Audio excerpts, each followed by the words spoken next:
안녕하세요. 오늘도 시청해주셔서 감사드리고요. 바로 사연 읽어보겠습니다. 오늘의 사연은 인생의 마지막에서 시어머니와 며느리가 내려야만 했던 독한 결단. 꿀같지도 않은 시댁 남자들의 첫사랑 타령에 소송으로 대응한 사연입니다. 아직은 선이 이기는 세상. 그 끝은 인과응보네요. 이제 그만 와. 너도 이제 꼴도 보기 싫다. 다 끝난 인연에 무슨 미련이 남아서 자꾸 찾아오는 거냐? 돈 필요하냐? 얼마면 되는데? 어머니, 저한테 왜 이러세요? 저한텐 이제 어머니 한 분뿐이에요. 이러지 마세요, 제발. 벌써 단풍나무 잎이 곱게 물드는 것을 보니 가을이 왔나 봅니다. 청량한 가을 하늘에 옆에 실개천을 따라 흐르는 물소리 따라서 텃밭으로 나가봅니다. 저의 나이 올해 47세. 홀가분한 돌싱으로 돌아온 지 6년 차가 되어가네요. 그리운 시어머니가 떠나신 지도 벌써 4년이 흘렀고 쌍둥이 아들들도 벌써 군입대랬죠. 오늘 두 아들이 휴가를 받아 이곳으로 내려온다고 합니다. 텃밭에서 기른 싱싱한 쌈채소와 아이들이 좋아하는 삼겹살을 구워줄 거예요. 이제야 성인이 되어 마음껏 안아볼 수 있게 된 저의 보물들이죠. 저와 남편은 25년 전 중매로 만났습니다. 그때 저의 나이 25살, 남편은 30살이었어요. 정말 꽃다운 나이였죠. 제 입으로 말하기 부끄럽지만 뽀얀 얼굴에 몸매도 낭창낭창하니 정말 예뻤습니다. 하지만 저는 혼자인 지금이 너무 행복합니다. 먹고 싶은 거 실컷 먹고 남편과 매일 신경전 벌이느라 스트레스 안 받아도 되고 서로 눈치 안 봐도 되고 얼마나 편하고 행복한지 모르겠습니다. 하지만 오해는 하지 마세요. 저는 외모만 믿고 남자나 잘 만나 살려고 했던 속물은 아니었으니까요. 저는 양양에서 가난하지만 부부애가 좋았던 부모님 밑에서 저를 너무나 예뻐하던 오빠와 자랐습니다. 그리고 서울의 전문대를 졸업하고 직장 생활을 할 때 남편을 소개받았죠. 대기업 자동차 부품을 만드는 회사에 다니고 있던 남편은 유쾌하고 다정한 사람이었어요. 그 당시에는 그렇게 생각이 들게끔 행동을 했었거든요. 시댁은 경기도에서 자동차 부품 대리점을 하고 있었습니다.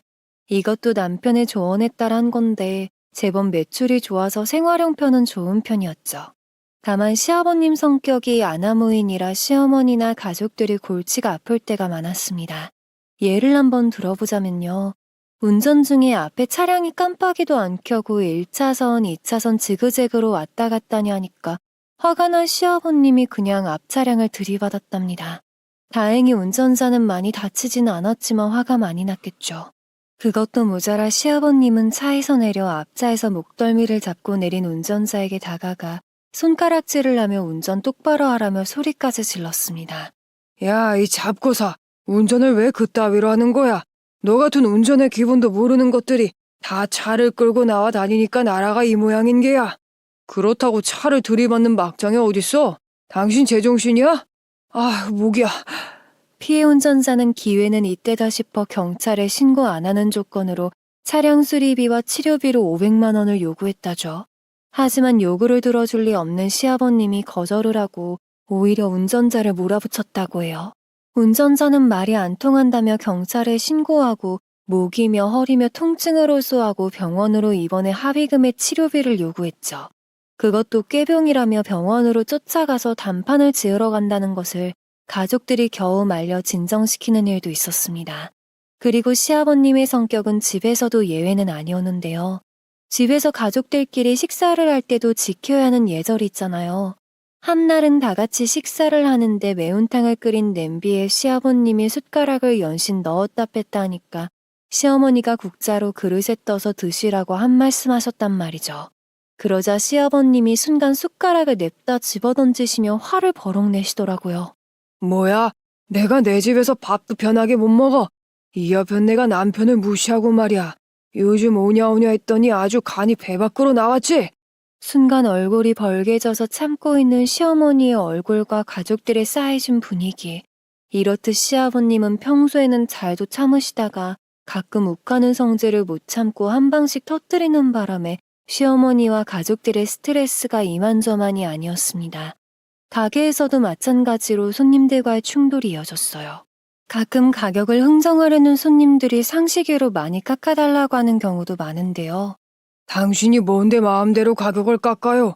당신 같은 손님한테는 안 팔 거니까 당장 나가요. 지금 손님한테 이렇게 해도 되는 거야.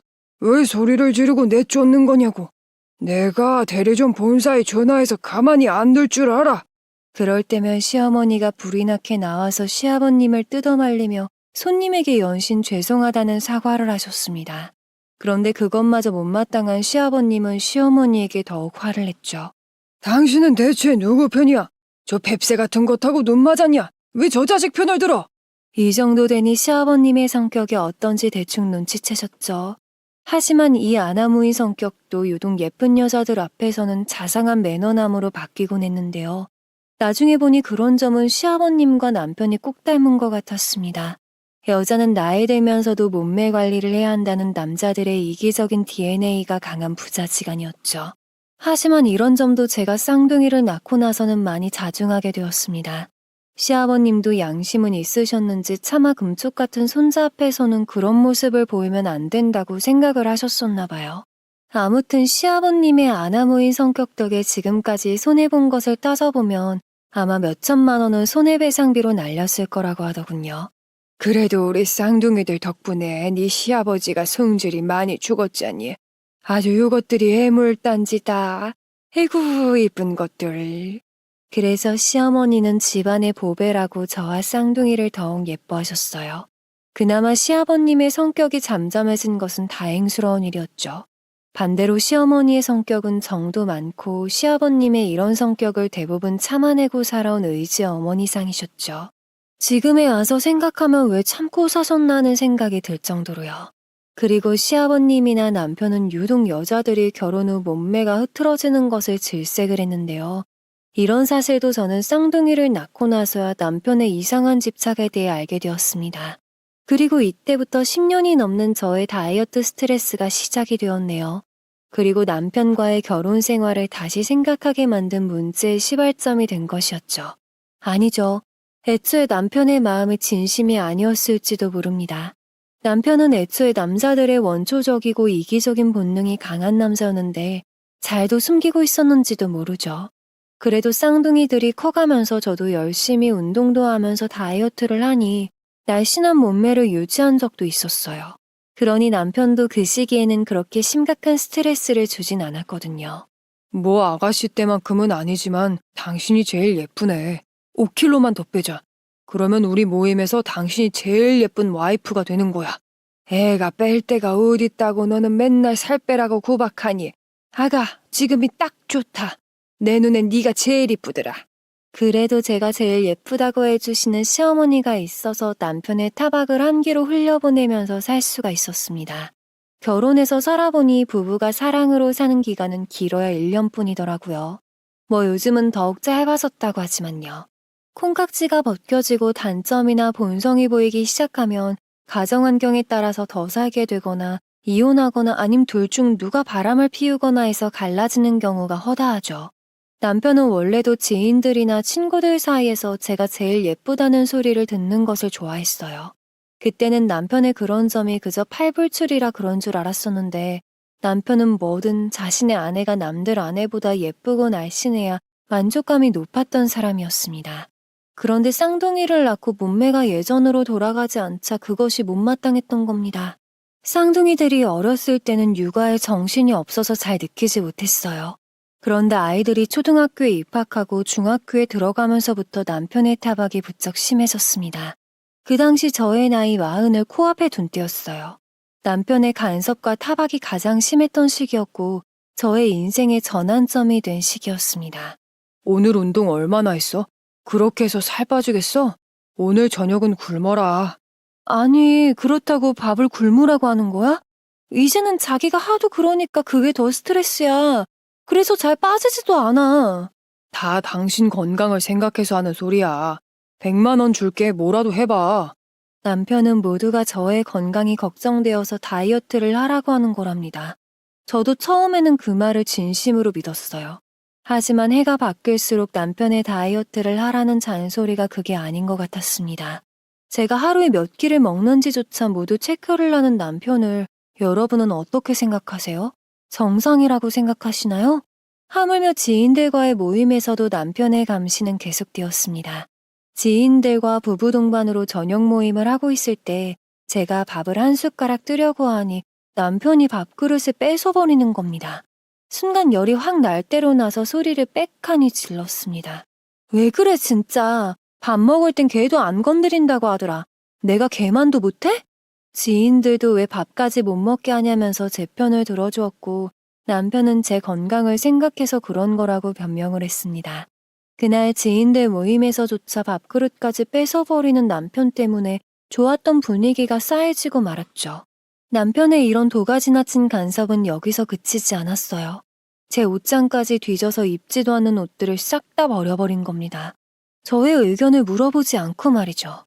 그 사실을 알게 된 제가 남편에게 왜 말도 없이 제 옷을 버렸냐고 화를 내고 따졌습니다. 어차피 입지도 않는 거잖아. 내가 사주면 되지? 백화점 가자, 사줄게. 그런데 맞는 옷이 있을지 모르겠네. 남편의 백화점 가자는 말에 저는 그래 이참에 좋은 옷을 왕창 구입하자며 따라 나섰어요. 백화점 매장에 도착해서 먼저 저는 평소에 입고 싶었던 원피스 매장으로 직행했습니다. 나풀나풀 하늘하늘 여성스러운 원피스들이 매장 안을 가득 채우고 있었죠. 그 중에서 저는 마음에 드는 하나를 골라 직원에게 사이즈를 달라고 해서 갈아입어 보았어요. 제 몸에 딱 맞고 시원한 소재라 마음에 들었습니다. 저의 하얀 피부와도 잘 맞는 것 같았죠. 직원도 잘 어울린다고 하는데 남편만 옆에서 팔짱을 끼고 못마땅한 듯 위아래 훑어보고만 있다가 폭탄 같은 발언을 하는 겁니다. 뚱뚱한 사람들은 치마를 입으면 안 되겠다. 안 어울려. 그냥 바지로 골라봐. 아니에요. 사모님 너무 잘 어울리세요. 그럼 다른 원피스로 드려볼까요? 원피스가 문제가 아니고 우리 와이프가 문제예요. 다른 원피스는 필요 없어요. 제가 이 순간에 어떤 기분이었을지 여러분들은 상상이 가시나요? 많은 여성분들이 아가씨고 아줌마가 돼서도 항상 고민거리는 체중, 몸매, 다이어트가 주 관심사가 되죠. 저 또한 마찬가지였지만 이건 해도 해도 남편이 정말 너무한다 싶었습니다. 매장 직원 앞에서 저를 망신 주는 것도 모자라 아주 뚫린 입이라고 망언을 서슴지 않는 모습에 완전히 화가 나서 뚜껑이 열리고 말았습니다. 저는 바로 옷을 갈아입고 나와서 남편에게 소리치며 집에 가자고 했어요. 당신 오늘 선 넘었어. 옷은 무슨 옷이야. 당장 집에 나가. 가서 우리 깊은 대화를 나눠보자고. 그리고 바로 집으로 돌아온 저희는 대판 붙어서 서로의 입장에 대해 토론을 벌였습니다. 하지만 저의 마음과 입장을 생각해보려고 하지도 않고 곧 죽어도 자신은 저의 건강이 걱정이 되어 그런 거랍니다. 그러니 기필코 다이어트에 성공해서 55kg 이하로 체중을 빼고 관리하라고 했습니다. 내가 55kg도 많이 봐준 거야. 솔직히 여자들 체중이 50kg를 넘는다는 것은 여자도 아니지. 그럼 당신은 뭐야? 당신은 총각 때나 지금이나 똑같은 몸매를 유지하고 있어? 그 똥배는 뭐냐고. 당신부터 관리 들어가. 저는 순간 이 인간이 제정신인가? 하는 생각이 들어 남편의 몸매 가지고도 따지고 들었습니다. 여자가 무슨 나무토막도 아니고 제각기 생김새나 키에 따라 체중이 달라지는 건데 다 싸잡아서 기준을 정해놓는 것이 정말로 웃겼습니다. 그렇게 말이 안 통하고 큰 벽에다가 대고 말하는 기분이 들어 갑갑하기만 했어요. 남편의 증상이 점점 심해지니 처음부터 저의 외모에만 관심이 있어서 결혼을 한 것인지 의심이 들었습니다. 오롯이 저의 내면을 봐주고 저라는 사람을 인정해줘야 하는데 남편의 기준은 오로지 날씬한 외모였나 봅니다. 그러니 저도 남편에 대한 신뢰가 점점 무너지고 있었어요. 남편과의 관계를 다시 생각해봐야 하는지 점점 스트레스가 쌓여갈 때쯤 시어머니가 쓰러지는 일이 생겼습니다. 이때부터 이 집 남자들의 이기적인 DNA가 드러난 계기가 되었죠. 어느 날 시어머니는 새벽부터 어지럽고 속이 울렁거린다고 하시더니 아침에 쓰러지셨습니다. 평소에 혈압약을 드시고 계셔서 아버님과 병원에 모시고 가봐야겠다고 생각한 차였습니다. 아이고 어머니 정신 차려보세요. 어머니 절대로 정신 놓으시면 안 되세요. 아셨죠? 시어머님은 119에 실려 바로 대학병원 응급실로 옮겨지셨고 뇌졸중 증세로 수술을 받으셨어요. 다행히 골든타임을 안 넘겨 스스로 어느 정도는 회복을 하셨습니다. 하지만 오른쪽 안면마비도 살짝 오고 팔다리 마비 증상이 있었습니다. 마비 증상은 재활을 통해서 어느 정도 회복될지는 오로지 가족들과 어머님의 의지라고 하셨어요. 연락을 받고 울면서 달려온 신호는 막상 어머니 간병 이야기가 나오자 못한다고 발을 빼더군요. 딸하고 며느리가 있는데 간병인까진 필요가 없을 것 같다. 둘이 번갈아 가면서 네 어머니 회복시켜놔. 아빠, 나 애들 픽업하러 다니려면 아침 저녁으로 정신 하나도 없어요. 그리고 나도 할 일이 많은 사람이에요. 간병인 구해서 올케랑 번갈아 가면서 하면 되잖아. 올케는 집에서 살림만 하니까 가능하지? 시아버님의 말씀에 신우이는 온갖 핑계를 대면서 못한다고 거절을 했습니다. 신우이도 성격이 시아버님을 닮아 욱하는 기질이 강했습니다. 그래서 백화점에 가면 갑질려, 도로에서는 기묘사, 평상시에는 내로남불로 통하는 여자였어요. 그래도 저에게는 함부로 못했던 것이 시어머니가 저를 워낙에 예뻐하시니 무시하지 못했던 거죠.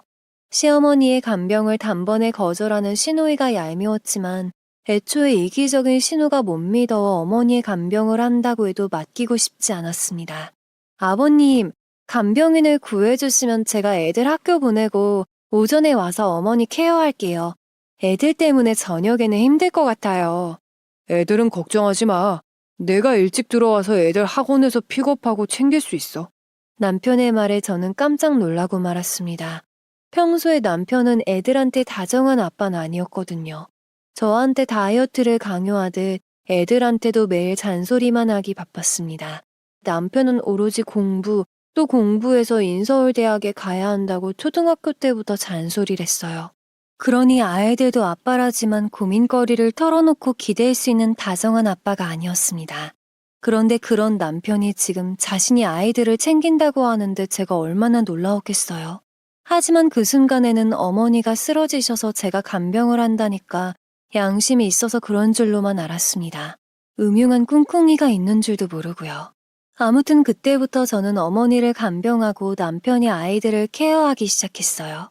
그 당시에는 시아버님이 하시던 자동차 부품 대리점을 남편이 이어받고 있는 중이었습니다. 시아버님 연세가 많으셔서 더 이상 계속 일하시기가 힘드셨으니까요. 그리고 대리점 매출이 저와 다른 사람에게 넘기기에는 너무나 아까웠거든요.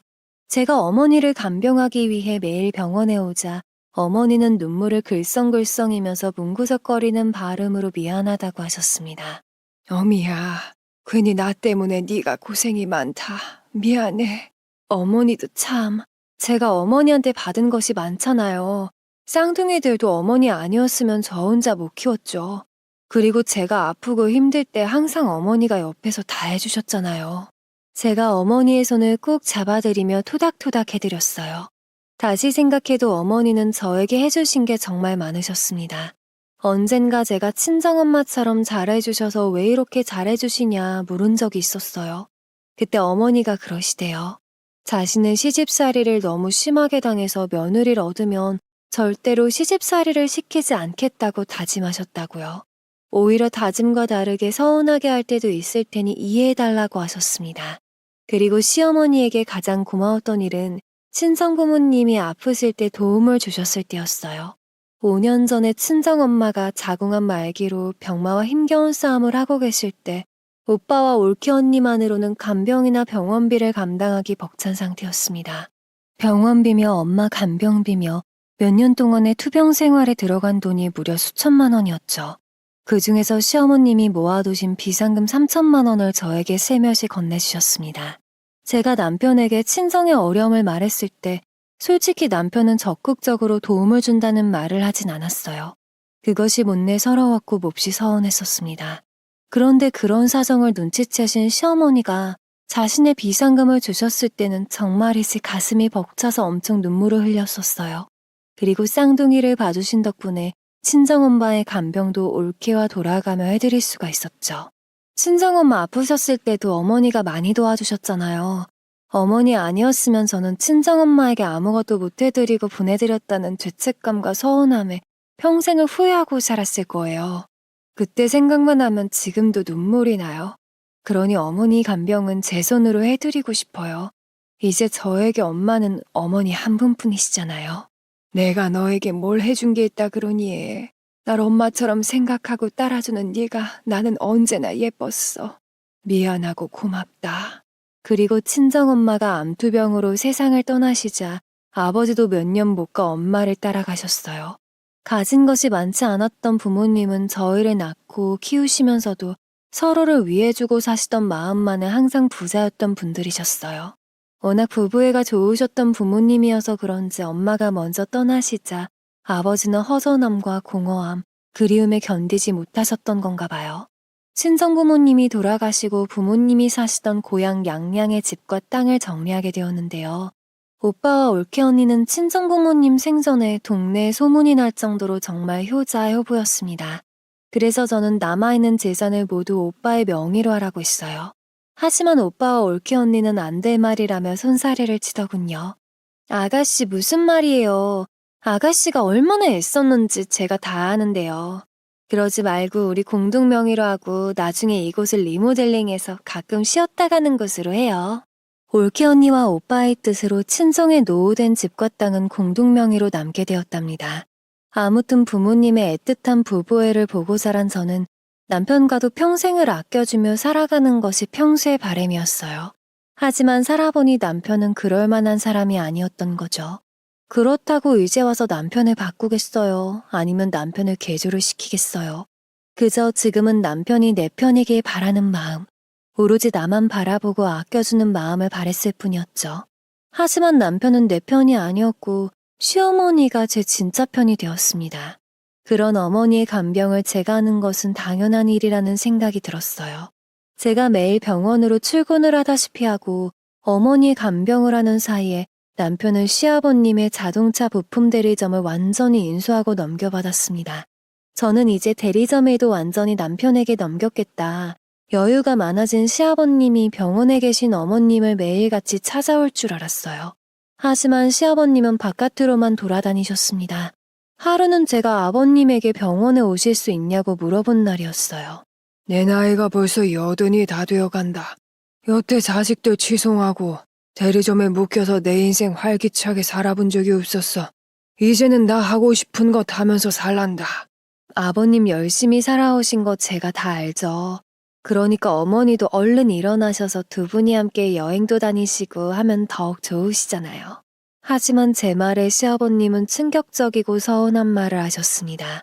어머니는 아무리 봐도 다시 일어나시기는 힘들어 보인다며 자신이라도 열심히 즐기며 살기를 어머니도 바랄 거라고 하셨어요. 보통 나이가 드셔도 어머니가 아프시면 아버님들이 젊어서 고생만 시켰다고 미안해하시던데 시아버님은 전혀 아니었던 거죠. 저희 친정엄마가 암투병 하실 때에도 아버진 정말 하루도 눈물이 마를 날이 없었고 지극정성으로 엄마를 보살피셨습니다. 정말 대조적인 친정아버지와 시아버님의 모습이었어요. 그렇다고 제가 시아버님에게 뭐라고 하긴 그렇고 남편에게 슬며시 말을 흘렸을 뿐인데 남편도 시아버님 편을 들더군요. 냉정하게 말해서 내가 봐도 엄마의 상태가 호전되긴 힘들 것 같아. 그러니까 아버지라도 그냥 여생 즐기면서 사셨으면 좋겠어. 아버지마저 쓰러져봐. 뒷감당을 어떻게 하려고 해. 그냥 아버지 하고 싶은 대로 잔소리하지 말고 내버려둬. 참 가재는 개편이고 그 아버지의 아들이라더니 남편은 시아버님 하고 싶은 대로 하시게 놔두라며 한 소리 하더군요. 그리고 정말로 시아버님은 어머님을 보러 병원에 들르시기는커녕 매일 말끔하게 차려입고 어딘가를 바쁘게 다니셨습니다. 그뿐만 아니라 제게 고생한다며 한 달에 300만 원씩 어머니 간병비라며 주시길래 깜짝 놀라기도 했었어요. 순간 저는 그 돈을 거절하려다가 멈칫하며 다시 챙겨 넣었는데요. 시아버님이 이상하다는 느낌을 떨쳐버릴 수가 없었던 저는 일단 주시는 금전은 챙기고 시아버님의 행적을 지켜보기로 했죠. 그리고 수상했던 것은 시아버님뿐만이 아니었습니다. 그 당시 남편은 어머님의 간병을 하러 다니느라고 바쁜 저 대신에 일찍 들어와 아이들을 챙겨주고 있었는데요. 어느 날부터인가는 집에 들어오면 남편은 컴퓨터 앞에 앉아있는 날들이 많아졌습니다. 그래서 지나가는 말로 제가 물어본 적이 있었어요. 당신 요즘 뭐 하느라 컴퓨터 앞에 부쩍 앉아있는 시간이 많아? 뭐 하긴 장부 정리하지. 애들 때문에 일찍 들어오니까 대리점에서 못한 일 집에 와서 하고 있잖아. 이런 것까지 당신한테 일일이 설명해야 해? 남편은 짜증난다는 듯이 저에게 톡 쏘아붙이는 겁니다. 아니 솔직히 제가 어머니를 엄마처럼 생각하고 모시는 거와는 별개로 시아버님이나 남편이나 다 자신의 배우자고 엄마인데 왜 다들 어머니의 존재를 무시하는 것일까요? 게다가 신호위까지 가뭄에 콩나듯 잠깐씩 병원에 들르는 뽐새가 아주 마음에 안 들던 차였습니다. 어머니를 대하는 시댁 식구들과 남편의 태도까지 모두 마음에 안 들었죠. 이때가 어머님이 쓰러지시고 6개월이 지났을 시점이었어요. 어머님은 재활훈련을 하고 계셨지만 도통 좋아질 기미가 보이질 않으셨습니다. 보는 저도 애 같다고 어머니 또한 많이 지쳐가셨어요. 아무래도 연세가 많으시니 회복이 어려워 보이셨죠. 그런데 엎친 데 덮친 격으로 저와 말씀도 잘하시고 예전 기억도 곧잘 떠올리시던 어머님한테 이상한 증상이 찾아왔습니다. 어느 날 병원에 오니 간병인께서 어머니가 밤새 헛소리를 하셨다고 하는 거예요. 밤에는 글쎄 아버님이 잠깐 들르셨는데 시아버님으로 착각을 하시지 뭐예요. 그래서 아버님도 깜짝 놀라셨다니까요. 그리고 저번에 소변도 실수하신 적 있으셨어요. 제가 얼마나 난감하던지요. 아무래도 검사를 받아봐야겠죠? 어젯밤에 아버님이 오셨었다고요? 어머님이 아버님을 못 알아봤는데도 아무 말씀이 없으셨어요? 제가 놀래서 물으니 간병인은 아버님이 인상을 쓰시며 이제는 정신도 갈 때까지 간 모양이라며 혀를 차시고는 그냥 돌아가셨다고 합니다.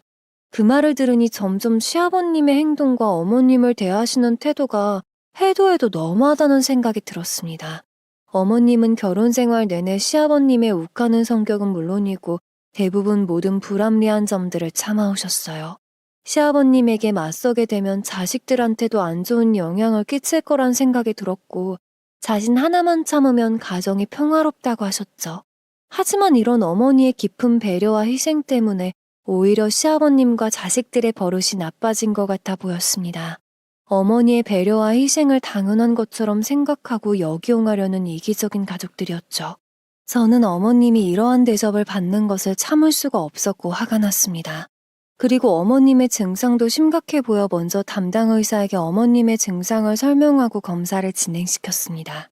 그날 저녁에 퇴근한 남편에게 어머니의 증상과 시아버님의 태도에 대해 상황을 설명하고 의논을 했습니다. 하지만 자식인 남편의 입에서는 실망스러운 대답뿐이었어요. 엄마 진짜 왜 그러시냐. 돌아가시려면 곱게 가셔야지. 이제는 치매까지 걸리신 거야, 뭐야. 당신 지금 어머니한테 그게 할 소리야? 아직 결과가 안 나왔으니까 치매라고 하지 마. 그리고 누구는 치매가 걸리고 싶어서 걸려? 아버님도 정말 너무하신다. 젊은 시절부터 고생만 하신 분인데 아파서 누워있으니까 무관심하시고 당신도 별반 다를 바 없고. 내가 뭘. 병원에서도 더 이상 치료도 불가능하다고 했는데 아버지나 나나 뭘 어떻게 하라는 거야. 당신도 엄마 간병하기 싫으면 간병인에게 맡기고 손땜 되잖아. 남편과 의논하려고 했다가 되려 짜증만 내고 화를 내는 바람에 부부싸움만 대판했습니다. 그리고 다음날 아침 일찍 아이들을 학교에 보내고 1층에 시아버님을 뵈러 내려갔어요.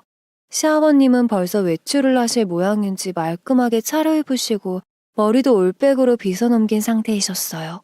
제가 어머니의 증상을 말씀드리자 시아버님은 저보고 알아서 하라며 자신은 오늘 모임 약속이 있어 나가봐야 한다고 하시는 겁니다. 시아버님의 태도에 기분이 몹시 상한 저는 시아버님의 뒷조사를 하기로 마음을 먹었습니다. 설마 시아버님이 아픈 어머님을 병원에 방치한 채 배신하는 행위를 하고 다니시는 것은 아닌지 의심스러웠거든요. 그리고 저의 입막음용이었는지 그날 오후에 제 계좌에 300만 원이 입금되었다는 알림이 울렸습니다. 보낸 사람은 시아버님이셨어요. 이러니 저의 의심은 더욱 증폭이 되었습니다. 그런 것도 모르고 어머니는 얼굴도 안 비치는 시아버님을 원망하기는커녕 계속 미안하다는 말씀만 하셨어요. 에이구, 내가 얼른 곱게 가야 다들 편할 텐데. 이렇게 못나게 누워만 있어서 다들 고생이고 특히 네가 제일 고생이 많다. 어머니는 다른 생각 마시고 잘 드시고 재활치료 잘 받으셔서 얼른 집에 가실 생각만 하세요. 아셨죠? 아니야, 나 집에 가긴 그런 것 같아. 솔직히 말해봐. 어제 검사한 거 치매 검사 아니냐? 나 치매 걸렸대? 아직까지 눈치가 빠르신 터라 어제 진행했던 검사가 무슨 검사인지 아마 눈치를 채신 듯 보이셨어요. 그런데도 자신의 걱정보다는 가족들에게 짐만 된다고 하시는 말씀에 저의 억장이 무너지는 것만 같았습니다. 몇십 년을 자신의 건강과 행복보다는 가족들을 위해서 모든 것을 내려놓고 희생하셨건만 그 희생의 대가가 이런 거라니 정말 불공평하다는 생각이 들었죠. 그날 간병인에게 어머님을 부탁을 하고 미리 검색해둔 흥신소를 찾았습니다. 그리고 시아버님의 뒷조사를 의뢰를 했어요. 이때만 해도 남편의 헛짓은 생각지도 않고 있었어요. 오직 시아버님만 의심을 하고 있었으니까요. 그리고 병원으로 돌아오니 담당 의사 선생님이 어머님의 검사 결과가 나왔다고 하더군요. 저의 걱정대로 어머님은 치매 초기 증상이라고 하셨어요. 몸도 거의 반은 마비가 와서 삶에 대한 기대치를 버리신 분인데 이제는 치매 증상까지 왔다는 걸 알게 되면 어머님은 아마 온전한 정신으로 버티기 힘드실 것 같았습니다. 그래도 가족들도 모두 알아야 하는 내용이었기에 저는 시아버님부터 남편, 시누이에게까지 저녁에 할 말이 있다고 집으로 오시라고 했습니다. 그리고 혹시 몰라 핸드폰의 녹음 버튼을 살며시 누르고 모두 모인 자리에서 어머니의 증상에 대해서 말을 꺼냈습니다. 그런데 시댁 식구들의 반응은 모두가 똑같았어요. 네, 그럴 줄 알았다. 며칠 전에 나를 못 알아봤을 때 예상했었어. 치료 방법은 없다고 하더냐. 증상이 더 심해지면 요양병원으로 알아봐야겠다. 그때까지 애미가 고생 좀 해다오. 시아버님의 반응은 이게 끝이었어요. 증세가 심해지면 요양병원에 모신다는 말, 신약은 없느냐, 적극적인 치료법은 없느냐, 어머님이 불쌍하다는 말은 한마디도 없으시더군요. 그것은 신우나 남편도 마찬가지였어요. 아니, 다른 부모님들은 밤새 안녕이라고 주무시다가 곱게 가시는 분들도 많던데 우리 엄마는 왜 이렇게 가족들을 힘들게 하는 거야? 그래, 당신이 지금처럼 엄마 보살피다가 증상 더 심해지면 요양병원으로 옮기는 수밖에 없겠다. 다들 너무하신 것 아니에요? 어머니가 불쌍하지도 않으세요? 아버님도 그렇고 당신도 정말 너무하네요. 그들의 반응에 실망한 제가 어머님 걱정은 안 되냐, 어머님이 불쌍하지도 않냐고 따지고 들자 그들은 저에게 그러더군요. 아픈 사람 때문에 산 사람 인생까지 망쳐서야 되겠느냐고요. 제가 그래도 가족끼리 이건 아니다. 더구나 어머님이 그동안 가족들을 위해서 얼마나 희생하며 사셨는데 이렇게 대해서는 안 된다 말씀드렸지만 병들고 아픈 어머님은 그들에게 있어 이미 필요 없어진 존재였나 봐요. 너무 답답한 나머지 제가 정말 너무들 한다며 화를 냈더니 시아버님의 말씀이 더욱 충격적이었습니다. 너 간병비가 부족해서 그러냐? 얼마면 되겠니? 말해봐. 5천만 원? 1,000만 원? 시아버님이 간병비 명목으로 제 입을 막으려고 하자 신우와 남편이 팔싹 뛰면서 며느리가 시어머니 간병하는 것은 당연한 일이라며 시아버님을 말리더군요. 돈으로 얼마만 되냐는 시아버님이나 어머님 면회조차 오지 않은 남편과 시누이에게 정말 실망했습니다. 그러면서 간병비가 아깝다고 하는 짓거리를 보니 실망감과 역겨움에 구역질이 넘어오려는 것을 겨우 참았네요. 그리고 더 이상 열을 올리며 화를 내는 것은 제 입만 아프다는 사실을 깨닫고 집으로 돌아왔어요. 대신에 남편에게는 정말 실망했다며 속마음을 말했습니다.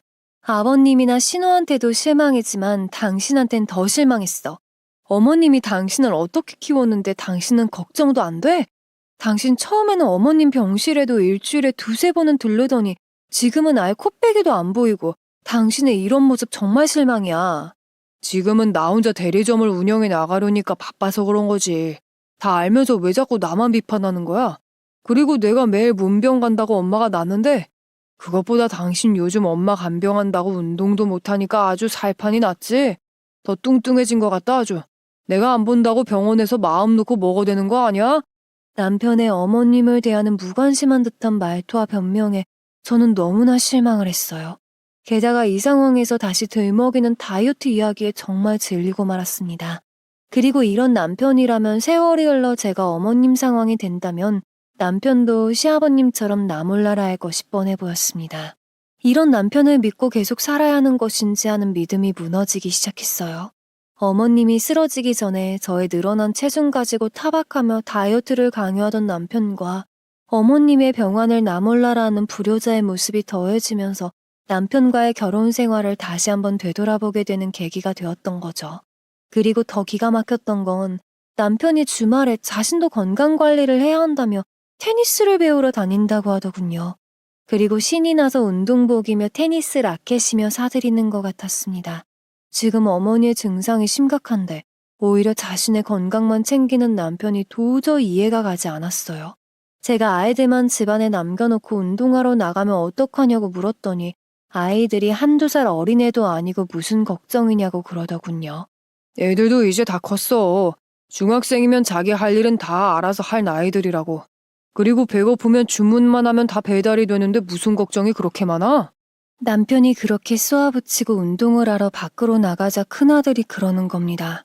엄마, 아빠 집에 있어도 컴퓨터만 쳐다보고 우리한테 신경도 안 써요.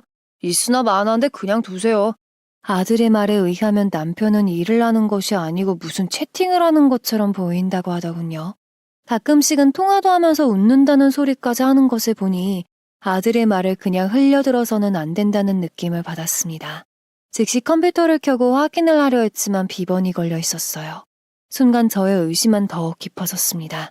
남편이 저에게는 대리점 일이 바빠서 집에 와서 장부 정리를 한다고 했지만 모든 것이 거짓말일 수도 있겠다는 생각이 들었어요.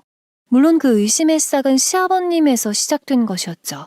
하나밖에 없는 아픈 조강지처가 병원에 있는데 말끔하게 차려입고 매일 외출을 하는 시아버님이나 그런 시아버님 편을 드는 남편이나 모두가 의심스러운 상태였으니까요. 저는 다음날 흥신소를 다시 찾아가 남편의 뒷조사까지 함께 의뢰했습니다. 이번 기회에 이 집안 남자들의 원초적인 DNA를 샅샅이 파헤쳐보고자 했으니까요. 뭐 하나라도 걸려봐라 하는 심정도 솔직히 있었습니다. 그리고 저는 아무 일 없다는 듯이 병원에 계신 어머님을 간병하며 지냈어요. 다행히 담당 의사 선생님은 어머님의 치매를 완치는 아니더라도 늦추는 약은 있다고 하셨습니다. 이러한 사실들을 어머니에게 말을 안 하고 감출 수도 있었지만 저는 어머니에게 사실대로 이야기하려고 마음을 먹었어요. 자신의 상태에 대해 들으신 어머니가 슬픈 미소를 지으며 저에게 모진 부탁을 하시더군요. 어미야, 내가 만약에 증세가 심해져서 망령이 들고 똥오줌 못 가리게 되면 내가 잠들었을 때 베개로 조용히 죽여줄 수 있니? 너나 가족들에게 나의 험한 꼴을 보이면서 사느니 차라리 그게 나을 것 같아서 말이다. 어머니, 저에게 어떻게 그런 잔인한 말을 하세요? 정말 왜 자꾸 이러시냐고요. 이겨내세요. 악착같이 이겨내시고 일어나세요. 저에게는 이젠 어머니 한 분만 남았는데 정작 어머님은 약해질 대로 약해진 상태이셨어요. 삶의 의욕도 희망도 불씨도 모두 꺼진 상태이셨죠. 그런 어머님이 너무 불쌍하고 안쓰러워서 어머님을 붙잡고 툭하면 눈물을 흘리며 보냈습니다. 그렇게 2주 정도의 시간이 흐르고 흥신소에서 연락이 왔어요. 병원 근처로 찾아온 흥신소 직원은 여러 장의 사진들을 내밀면서 조사한 내용들을 말해주더군요. 어머님이 쓰러지고 시아버님은 친구분들 모임에서 옛날에 헤어진 첫사랑 소식을 듣게 됩니다. 그리고 대리점을 남편에게 넘기고 본격적으로 첫사랑을 수소문해서 찾게 되셨다고요. 처음에는 호기심에서 찾으셨을지 모르나 어찌 되었든 그분이 혼자가 되어 살고 있는 모습을 보고 시아버님이 다가가셨다고 하네요. 그리고 이어진 만남이 있었고요. 요즘은 아예 첫사랑 그분의 집에 들락거리면서 거의 부부처럼 지내고 있다고 합니다. 참 기가 막히고 코가 막히는 이야기였어요. 80의 나이에 아픈 조강지처를 버리고 첫사랑과 살림을 차린 시아버님을 제가 어떻게 이해해야만 할까요? 그런데 더욱 어이가 없었던 것은 며칠 전에 한 카페에서 시아버님이 남편에게 그분을 소개까지 시켜주었다고 합니다. 그런데도 남편은 저에게 한마디 말도 없었습니다. 자신의 어머니가 병원에 누워있는데 시아버님이 분명 바람을 저지르고 있는 상황에서 아들인 남편은 묵인하고 어머니를 배신한 거였어요. 남편분도 만만치 않습니다. 채팅녀를 만나는 것도 모자라서 주말마다 테니스장에 가서 회원들과 경기를 하긴 하는데 뒤풀이 장소에서 2차, 3차를 가더라고요. 그 테니스 모임의 여자 회원들이 보통 회원이 아닌데 3차를 한 번 갈 때마다 100만 원이랍니다. 뭐 운동 모임을 위장한 그런 거 있잖아요. 남편은 자신이 구린 짓을 하고 다니니까 시아버님의 바람짓도 눈 감아준 것이었나 봐요. 아주 시아버지고 남편이고 꼴의 남자라고 잠자리에 환장을 하지 않고서야 그 짓거리들을 하고 다닌다는 것을 어떻게 이해를 하겠습니까?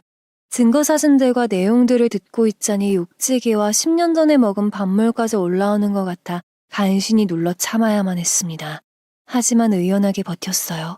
어머니와 저를 위해서 이 잡것들에게 어떻게 복수를 하나 그것만 생각했으니까요.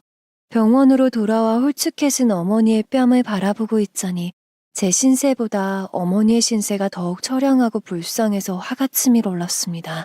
그리고 자꾸만 눈물이 차올라서 간신히 억누르고 아무렇지도 않은 척을 했죠. 그리고 몇 날 며칠을 혼자 끙끙거리며 고민을 했습니다. 집에 들어가면 쳐 죽이고 싶은 그 인간의 얼굴을 보고 있자니 화병이 나서 죽을 것만 같더군요. 그래도 아무렇지도 않은 척 이를 악물고 참았습니다. 그리고 유능하다는 변호사를 찾아가 상담을 했어요. 시아버지의 바람 상간녀 소송, 저의 이혼까지 흥신소에서 건넨 증거자료들과 시댁에서 나누던 대화가 녹음된 파일, 근래에 남편과 나누었던 대화들도 모두 녹음을 해둔 상태였습니다. 저는 이혼을 하기로 마음을 먹었지만 어머니가 문제였어요. 일단 어머님께서 이혼과 소송할 의사가 있냐는 것이 제일 큰 문제였어요. 어떻게 어머니께 말씀을 드릴까 정말 고민을 많이 했었네요. 평생을 시아버님과 자식들 뒷바라지만 하시며 사신 분인데 이 엄청난 배신을 감당하실 수 있으실지 걱정이 되었습니다. 몸도 성치 않은데 이런 사실들을 말씀드리는 것이 옳은지 아니면 끝까지 묻고 가야 할지 판단하기가 정말 힘들었어요.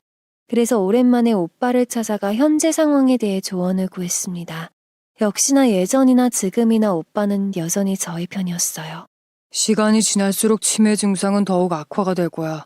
그 전에 차라리 모두 말씀드리고 결정할 수 있는 기회를 드리는 것이 맞는다고 본다. 그리고 그 잡것하고는 당장 이혼 절차 밟아. 어디서 할 짓이 없어서 그런 망나니 짓을 하고 다녀? 오빠는 남편하고는 당장 이혼하라며 자신이 도와주겠다고 했습니다. 합의 이혼이 안 되면 아마 아이들 양육권까지 있어 오랜 기간을 마음고생하면서 보내게 될지도 모른다고 했죠. 그리고 시어머님에게도 시아버지의 바람 사실을 알리고 병환이 깊어지기 전에 스스로 판단하시고 결정하실 수 있는 기회를 드리라고 조언을 하더군요. 하지만 어머니가 이혼을 원하실 경우 이혼 이후에는? 그 이후에는 어머니를 보살펴줄 가족이 없잖아. 난 그게 제일 걱정이야. 내가 남편과 이혼하고 어머니를 계속 모신다는 것도 이상하고. 제가 시어머니를 걱정하자 오빠는 마음 가는 대로 하라고 하더군요. 오빠도 친정부모님 병환 중에 시어머님이 해주셨던 도움들을 기억하고 있었던지라 마음이 아프다고 하면서요. 사람은 마음이 가는 대로 해야 할 때가 있다면서 그러지 않으면 나중에 후회한다고 했어요.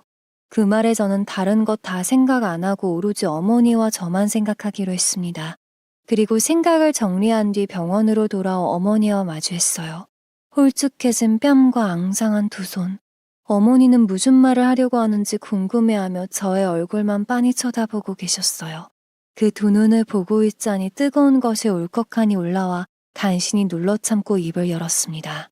어머니, 요즘에는 황혼 이혼도 많이 하고 그러잖아요. 만약에 어머니도 아버님이랑 이혼하시게 되면 어떨 것 같으세요? 저의 질문에 어머니가 눈을 깜빡깜빡 하시더니 대충 눈치를 채신 것 같아 보였어요. 요즘 네 시아버지가 딴짓하고 다니는 거냐? 대충 눈치는 채고 있었어. 그 사람이랑 살을 맞대고 산 지가 벌써 50여 년이다. 결혼해서 지금까지 나한테 잔정 하나 없던 사람이었지. 괜찮으니까 말해다오. 어머니의 담담한 말에 저는 오히려 목매어오는 것을 꾹 참고 그동안의 사연들을 모두 말씀을 드렸어요. 듣는 내내 어머님도 짐작을 하고 있었을지 모르지만 막상 들으시니 많이 허무하고 실망하고 화가 많이 나신 모양이에요. 그리고 내친 김에 남편의 외도까지도 말씀드리고 저 또한 이혼을 생각하고 있다고 했습니다. 어머니는 오히려 시아버지의 배신보다 남편의 배신이 더 놀라웠나 봅니다. 자신의 아들이 어쩌다가 그 지경까지 갔는지 모르겠다며 가슴을 치며 한탄을 하시는 모습에 저 또한 답답하긴 마찬가지였습니다. 애미야, 내가 대신 사과하마. 미안하다. 다 내가 잘못 키워서 그런 거야. 차라리 나를 원망하거라. 그리고 내 아들 용서하고 그냥 살란 말은 하지 않으마. 너 하고 싶은 대로 해. 그리고 이혼하려거든 아이들도 재산도 다 가져가라. 어머니는 자신의 아들이지만 그 더러운 흉까지 감싸 안고 살라는 말씀은 못하겠다 하셨습니다. 그리고 제 마음 가는 대로 하라고 하셨어요. 이왕 이혼할 거면 아이들 양육권도 재산도 다 뺏으라고 하시면서요. 그리고 캐비닛에 어머니의 가방을 꺼내오라고 하시더니 가방에서 증권들을 주섬주섬 꺼내셔서는 저에게 보여주시는 겁니다. 하나는 어머니의 보험증권이었고 하나는 시아버님의 보험증권이었어요. 의아해하며 묻는 듯한 저의 눈빛에 어머니는 수익자를 모두 저의 이름으로 바꿔놓으라고 하셨습니다. 제가 놀라서 그럴 필요가 없다고 하자 어머님은 자신이 죽으면 그 누구에게도 자신의 사망보험금이 넘어가는 것을 원하지 않는다고 하셨어요. 그리고 시아버님의 보험증권은 아버님이 젊은 시절부터 하도 욱하는 성격으로 사고를 치고 다니시니 아버님 몰래 들어놓은 보험이라고 하셨습니다. 언젠가는 큰 사고를 칠 것 같아서 말 그대로 보험용으로 들어놓은 거라고 하셨죠. 난 이 돈이 네 시아버지든 내 자식들에게도 남겨주고 싶지 않다. 내가 아파 보니까 이제 알겠어. 남편도 자식들도 내가 건강할 때만 품속에 남편이고 자식이지 다 필요가 없지 않니? 지금 봐봐라. 누가 내 옆에 남았는지. 그러니 내일 당장 바꿔놓도록 해. 그리고 어머니는 가방 안에서 또 하나의 통장과 카드를 꺼내면서 건네주셨습니다. 그 통장 안에는 어머님이 그동안 모아놓으신 5천만 원이 들어있었습니다. 제가 놀래서 쳐다보자 이 돈으로 시아버님과 이혼 소송을 진행시키고 그 상간녀 소송과 재산 분할까지 진행해 해달라고 하셨어요. 독하게 어머니의 재산 분할 몫을 받아내겠다고 하셨죠. 그리고 남는 돈은 치료비로 쓰면 될 거라고 하셨습니다. 자신이 이렇게 아파서 누워있는 동안에 벌인 배신 행위는 도저히 용서할 수가 없다고 하셨죠. 참고 살아온 시집살이와 시아버님의 아나무인 성격까지 당장 내일 죽는 한이 있어도 다 받아내고 죽는다고 이를 악무셨습니다. 저는 어머니의 뜻을 이해하고 다음날 변호사를 병원으로 모셔와 어머니와 상담을 진행시켰습니다. 그리고 보험회사와 통화해서 수익자 변경 신청도 진행시켰죠. 그리고 어머니는 한 가지를 더 진행하셨는데요. 바로 어머니가 사망 시 모든 유산은 저에게 남긴다는 내용이셨어요. 이 사실은 나중에 어머니의 편지를 통해 알 수가 있었습니다. 성취하는 손으로 삐뚤삐뚤 꾹꾹 눌러 적은 편지째 어머니 흔적이 묻어 있었죠. 그리고 모든 일들을 진행하는 과정에서 어머니는 의연하게 대처하셨어요. 하지만 간병인에게 들으니 제가 돌아가고 나면 어머니의 숨죽여 우는 통곡 소리가 몇 날 며칠 이어졌다는 소리를 들었습니다. 얼마나 마음이 미어졌던지 인생살이가 왜 이리 힘든지 정말 답답하기만 했었네요. 그 와중에도 저는 남편 모르게 통장이고 오시며 정리를 하고 있었습니다. 며칠 후 어머님이 할 말이 있다고 시댁 식구들을 모두 병원으로 불러들였습니다.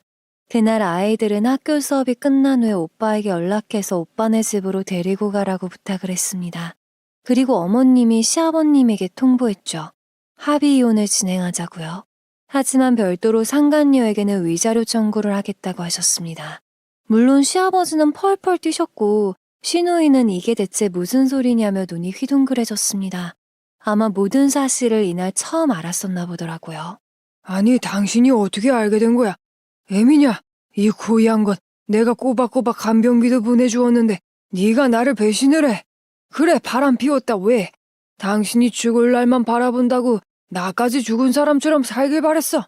내 꽃 같은 첫사랑을 만나서 하루라도 꿈 같은 날을 살아보고 싶었어. 그게 그렇게 잘못이야? 시아버지는 오히려 당당하게 첫사랑이라고 밝혔고 죽을 날만 바라보는 사람이 무슨 위자료고 재산 분할을 원하냐며 따지고 들었습니다. 할 테면 한번 해보라고 큰 소리를 치시더군요. 물론 경악한 신우도 놀란 것과는 다르게 재산 때문이었는지 시아버지 편을 들고 나섰습니다. 신우이도 남편도 아주 제정신이 아닌 인간들이었어요. 엄마, 이 나이에 무슨 이혼이야. 집안 망신시키고 싶어? 엄마만 조용히 입 다물면 되는 일이야. 그래, 엄마만 참고 넘기면 다 조용해질 일이야. 당신 미쳤어? 왜 쓸데없는 짓을 벌인 거야? 그래, 미쳤다. 왜? 네가 인간이냐? 짐승이지? 어머님 간병하는 와이프를 배신하고 아랫도리를 함부로 놀리고 다니냐? 너도 이혼이야. 제가 아예 까놓고 증거들을 들이대자 시아버지와 남편은 소스라치게 놀라면서도 합의 이혼을 하겠다는 말은 한마디도 하지 않았습니다. 더군다나 시아버님은 자신의 첫사랑 털끝 하나라도 건드렸다가는 땡전 한 푼도 못 받을 줄 알라며 으름장을 놓고 가시더군요. 남편도 할 테면 능력껏 해보라고 저를 비웃으며 돌아섰고 신우 또한 왜 이를 들쑤셔서 이 사단을 만들었냐며 핀잔을 주었습니다. 그날부터가 전쟁이었어요. 변호사를 통해 소장을 날리고 상간녀에게도 위자료 청구 소송을 시작했습니다. 저는 그들이 소장을 받고 병원으로 쳐들어와 횡포를 부리기 전에 어머니의 병원부터 옮겼습니다. 그리고 남편은 아이들까지 빼돌린 것을 알고 나서 꼭지가 돌아 병원으로 쳐들어왔지만 이미 어머니의 병원은 다른 곳으로 옮긴 후였습니다. 물론 소장을 받은 시아버지의 그녀도 난리가 났었죠. 나는 아무 죄가 없어요. 분명히 아내와는 사별을 했다고 했어요. 전 그 말을 믿었을 뿐이에요. 이 할망구가 진짜 노망이 들었나. 죽을 거면 빨리 죽긴 하지 왜 내 인생까지 꼬이게 만드는 거야. 당신들은 치매에 걸린 환자의 말을 믿는 거야? 다 헛소리라고. 하지만 법원은 저희의 편을 들어주었습니다. 시아버지에게는 어머니에게 재산 분할로 5억을 지급하라는 명과 상간녀에게는 위자료 3천만 원을 지급하라고 했어요. 그리고 남편은 저에게 재산 분할로 3억과 위자료 3천만 원을 지급하라고 했지만 양육권은 남편에게 넘어갔습니다. 제가 경제력이 없다는 이유 때문이었는데요. 그래도 가정주부였지만 시부모님 봉양과 시어머니 간병까지 내줘 육아 가사노동에 다이어트를 강제로 요구한 점까지 내세워 마지막까지 제 몫을 받아냈죠. 제가 양육권을 가지고 끝까지 싸우려고 하자 두 아들은 철이 빨리 들었는지 이렇게 이야기하더군요. 엄마 걱정 마세요. 몇 년만 있으면 저희 금방 성인이에요. 주말마다 엄마랑 할머니 보러 갈게요. 그리고 이제 엄마 인생 사셔야죠. 그 후 아이들은 고삐 풀린 전 남편 때문에 사춘기 기간 동안 정말 힘든 시간들을 보냈습니다. 그리고 성인이 되기까지 6년. 아이들은 성인이 되자마자 남편에게서 벗어나고자 독립을 했고 지금은 군입대를 한 장성한 아들들로 듬직하게 자랐습니다. 이 점은 아들들에게 너무나 감사한 일이었어요. 이혼 후 저는 어머님을 공기 좋은 요양병원으로 옮겨서 간병을 하며 끝까지 모셨는데요. 이제 그만 와. 너도 이제 꼴도 보기 싫다. 다 끝난 인연에 무슨 미련이 남아서 자꾸 찾아오는 거냐? 돈 필요하냐? 얼마면 되는데? 어머니, 저한테 왜 그러세요? 저한텐 이제 어머니 한 분뿐이에요. 이러지 마세요, 제발. 제가 병원을 찾을 때면 어머니는 저의 인생을 살아가라며 찾아오지 말라고 매몰차게 내치기도 하셨답니다. 그때 생각만 하면 지금도 코끝이 시큰하고 마음이 먹먹해져 옵니다. 어머니가 요양병원에서 치료받으시는 동안에 남편과 시누이는 코빼기 한번 비친 적이 없었습니다. 정말 못된 자식들이죠. 그래서 어머님은 더더욱 자식들에게 한 푼도 줄 수 없다고 노하셨습니다. 그리고 시아버지는 이혼 소송이 끝나고 몇 달이 지났을 무렵 차사고로 돌아가셨다는 소식이 들려왔어요. 물론 첫사랑과 함께 차에 타고 있다가 사고가 나서 어머니보다 먼저 세상을 떠났습니다. 그때 저는 저승사자도 먼저 데려갈 사람을 알아본다는 생각이 들더군요. 그리고 어머님은 가지고 있던 시아버님의 보험으로 3억의 사망보험금을 수령하게 되었습니다. 참 아이러니한 일이었어요. 결국 아버님은 어머님보다 먼저 돌아가시면서 거액의 목숨값을 어머니에게 주시고 가셨으니까요. 그래서 인생은 새옹지마라고 하는 건가 봅니다. 아마 이 사실을 시아버지가 알았더라면 무덤에서 벌떡 일어났을 겁니다. 전 남편이야 뭐 날씬한 그녀들을 찾아 헤매면서 자유로운 영혼으로 살다가 가정 있는 유부녀와 소송에 엮이면서 위자료 소송에 골치 아픈 나날을 보내고 있다고 하네요. 모두가 인과응보의 대가이겠죠. 어머닌 요양병원에서 2년을 계시면서 치매로 고생을 많이 하셨습니다. 마지막 가는 그날까지 저는 어머니의 손을 꼭 잡고 놓질 않았어요. 애미야, 미안해. 그리고 고마웠다. 내가 살면서 제일 잘한 일이 너를 내 며느리로, 내 딸로 맞은 일이다. 그동안에 나 때문에 자유롭지 못했는데 이제는 너 하고 싶은 대로 하면서 살다가 와. 혹시라도 좋은 인연이 나타나면 다시 행복해지라고 내가 빌어주마. 저도 어머니와 함께라서 좋았어요. 그리고 우리 쌍둥이가 있잖아요. 부디 좋은 곳에 가셔서 행복하게 쉬고 계셔요. 저는 조금만 더 있다 갈게요. 그리 오래 걸리진 않으니까 나중에 다시 뵈면 웃어주세요. 그거 하나면 될 것 같아요. 엄마. 그리고 제정신이 들었을 때 저의 손을 꼭 잡아주시며 자신의 아들의 업보까지 모두 안고 가겠다는 말에 저는 그만 울컥하고 말았습니다. 어머니는 남편의 외도로 불행해진 저의 삶을 몹시 안타까워하셨던 거였어요. 그리고 모든 재산을 저에게 남겨주시며 저희 남은 인생과 손주들을 위해 사용하라고 하셨죠. 어머니가 돌아가시고 이 사실들을 전 남편과 신우가 알게 되었어요. 그리고 찾아와서 어머니의 재산과 보험금을 내놓으라고 하는 바람에 대판 붙었습니다. 야, 우리 엄마 재산이야. 네가 뭔데 그걸 다 받아가? 당장 안 내놔? 이게 진짜 천년 묵은 여우였네. 너 그거 소송할 거야? 좋은 말 할 때 내놔라. 살아계실 때 잘했어야지. 너희들이 자식이냐?